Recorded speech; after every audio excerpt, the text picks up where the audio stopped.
Adam Diimaa eenyudha?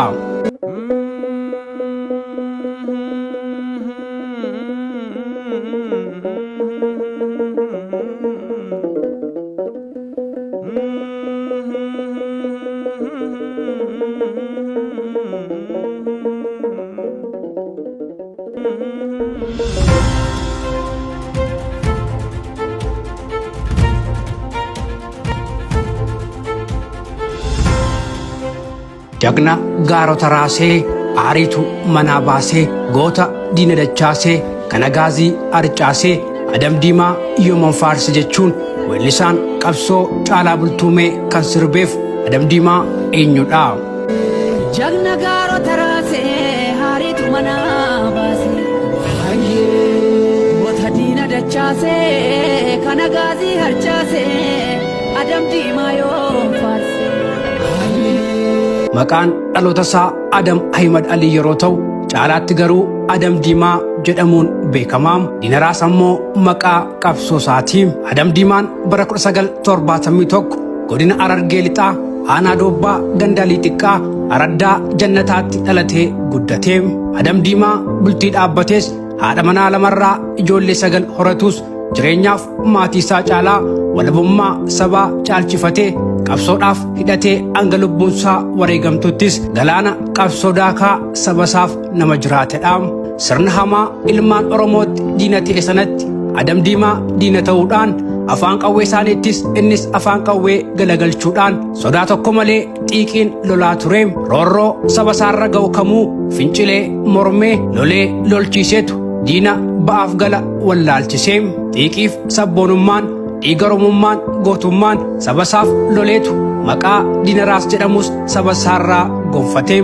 Adam Diimaa yookaan Diinaraas wayyaanetti dhukkuba sammuu ta'ee bara 1997tti yeroo filannoo bara wayyaaneen korojo'aatti mootummaaf loltoota wayyaanee wajjin lola cimaa walirratti banuun loltoota wayyaanee danuu jilbeenfachiisee. Gaafasirraa jalqabees wayyaanee waliin diina guddaa ta'uun waladamsuu jalqabanii. Wayyaaneen guyyaa guyyaan loltoota ishee Adam Diimaa yookaan Diinaraasitti ergitus inni garuu injifannoon harka laachisee ofirraa deebisaa ture.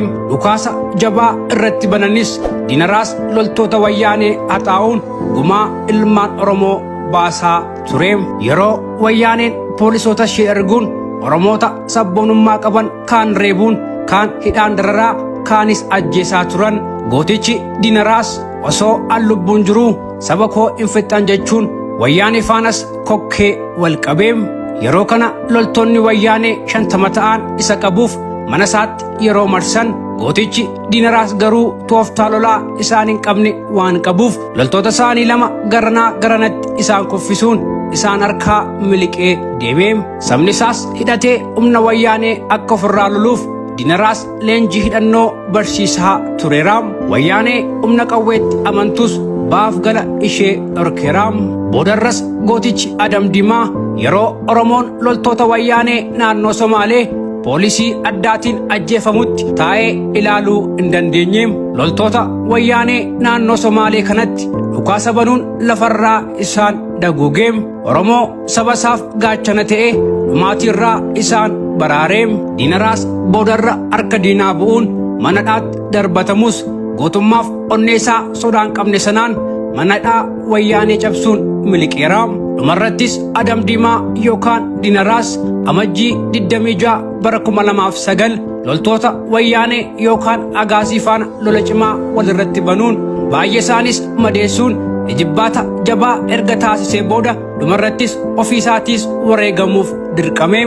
Isa kanaaftu aartistiin qabsoo Caalaan Bultumee gootummaa Diinaraasiif akkas jedhee sirbee.